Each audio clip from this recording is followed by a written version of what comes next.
So, how do you make innovative, everlasting change that will impact the future? When I was a small child, my dad said, son, if you want to create that kind of change, what you need to do is create. I hung on to that thought. And after I got out of college, it stayed in the back of my mind. How do you create innovative, everlasting change for the future? My dad said, create. It hit me. I got married and had children. Not quite exactly the everlasting change I was looking for. I did change, but it was just me. And so I said, there's got to be more to this. Well, I was a scriptwriter starting a career in Hollywood. Talk about everlasting change. Well, I had my fair share of working on sitcoms that went nowhere. They were tossed into the can. They were canceled after the first 2 or 3 episodes.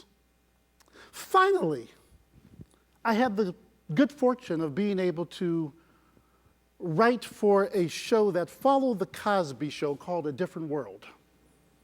And it was about college life and young people in college and how the everyday things in life would make a huge impact on these young people. I worked on that show and had the good fortune of being around one of the directors for the show, Debbie Allen. And one day Debbie was talking to another production individual, and they were talking about this school that impacted young people's lives in a way that was just transformative. And I was kind of on the periphery of the conversation, and I was listening to them talk. And I said, what's the name of this college? They said, no, it's not a college. It's a high school. I said, a high school? How many people talk about a high school in their professional world? And I said, well, what's the name of this place? They said, it's the Duke Ellington School of the Arts. Have you ever heard of it? I said, no, I haven't. They said, it's in Washington, D.C. Debbie Allen was the first dance teacher after she graduated from Howard University at Duke Ellington. And this other individual in production had graduated from the school, and they said, if you ever go to Washington, D.C., you must check out the Duke Ellington School of the Arts. I said, I was kind of skeptical. They said, trust me, it will transform your life as it has done thousands of others. Well, years went by, and I was working on another film called Stand and Deliver. Story of Jaime Escalante, of a math teacher, calculus teacher, who transformed the lives of young students in East Los Angeles. And as I was working on this particular film, something came over me. Wow, a person can make that kind of a difference by working with young people.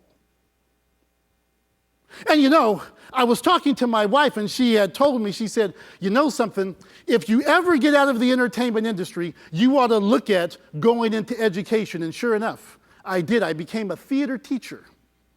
And after becoming a theater teacher, I became an administrator of an art school and had the good fortune of creating a few art schools around the country. And then a national search was conducted, and I was selected to come to the Duke Ellington School of the Arts in Washington, D.C. And I remember I was in the cab coming from the airport, going to the school. I said, it's going to be the most fascinating facility that one has ever seen. Because after all, it changes lives. It changes, impacts the future. It's going to have the most incredible resources of any facility I've ever been to. And I arrived to Duke Ellington, and it was a rainy day. as I walked into the school, I went to the front doors and they were locked. And I stood there. I said, I don't know how to get into this place. And someone saw me standing there and they said, no, you have to walk into the side of the school because those doors don't work. And I walked to the side of the school and I walked inside and there were buckets near the front door and rain was dripping into the buckets. And I walked down the corridor and made a right into the dance studio. And I peered into the dance studio, and the dancers were dancing beautifully around these orange cones that, they have on the street when they're doing repairs. And I asked them, I said, are those props? They said, no. When it rains, the rain just comes through the roof.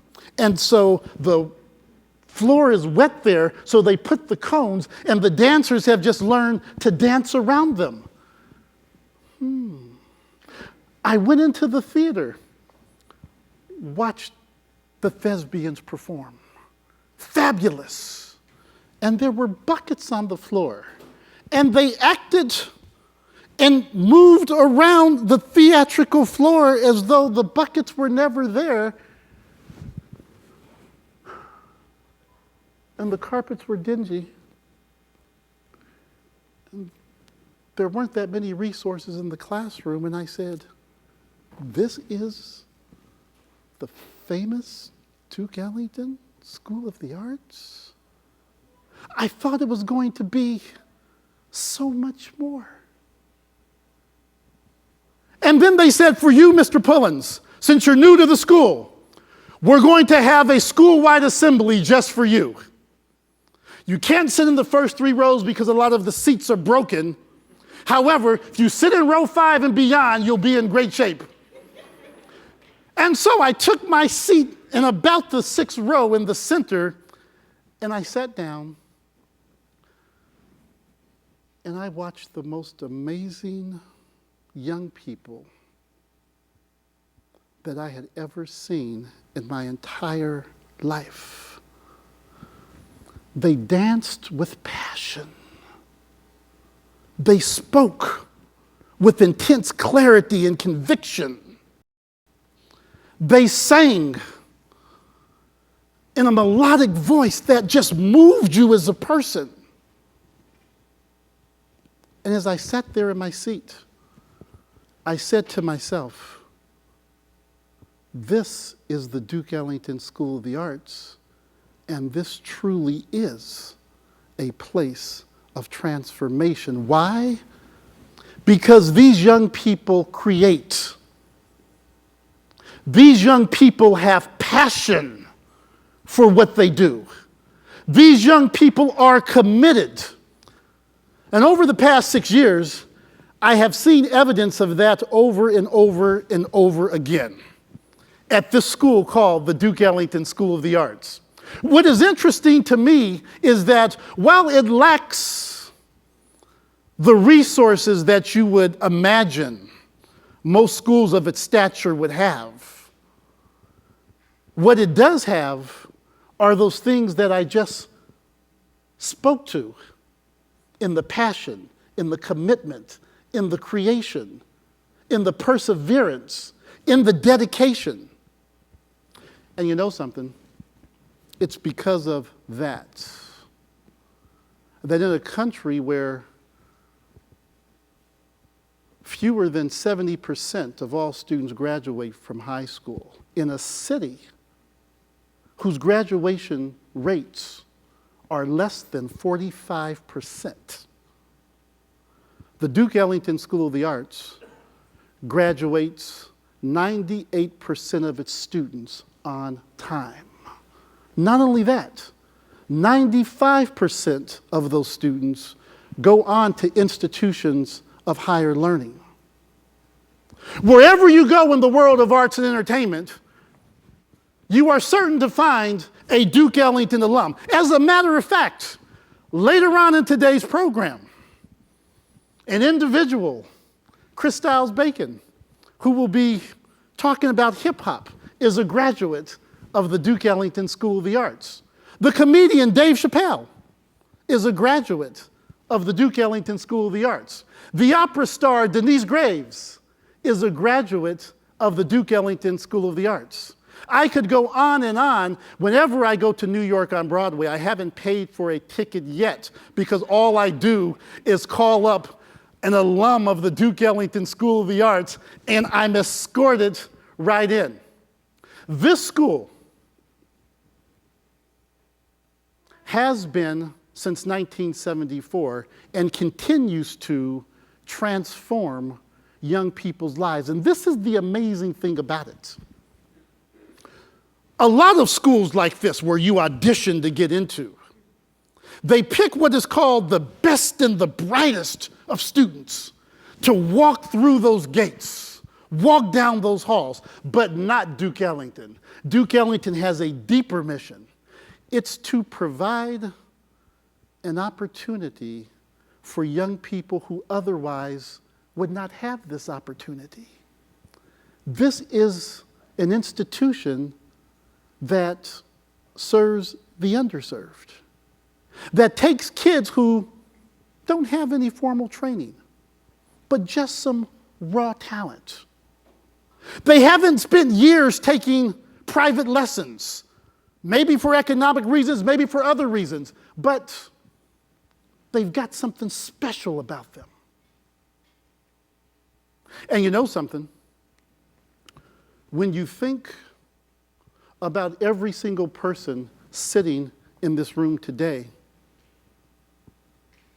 somebody at some point in time in your life believed in you and said, you can do this. You can accomplish this. And guess what? You believed them. And you went on to accomplish some amazing things in your lives.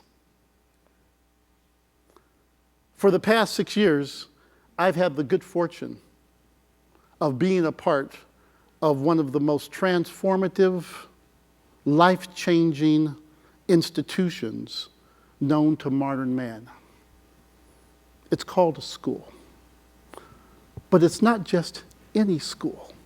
It's not just any high school. It's the Duke Ellington School of the Arts. And because the people there are so committed to making that change, I'm happy to say that while we don't still have all the resources I would like to, our roof doesn't leak anymore. Because we've had wonderful artists like Stevie Wonder come and do benefit concerts for the school. People like Earth, Wind, and Fire, who are swinging by the school tomorrow, have done benefit concerts. And not only that, they're coming back to just do a master class with the kids just because. No fanfare, no hoopla, no press, just because. And our students have gone on to perform with some of the greatest artists and entertainers of all time. Just in the past few years, they've been invited to the White House 8 times to perform for President and Mrs. Obama. They have backed up Patti LaBelle. They have backed up Stevie Wonder. They have backed up Elton John. They have backed up my man, Barry Manilow. They have backed up Maroon 5. They have been on stage with Shaka Khan. They have performed with some of the greatest artists that this country has ever seen. Create.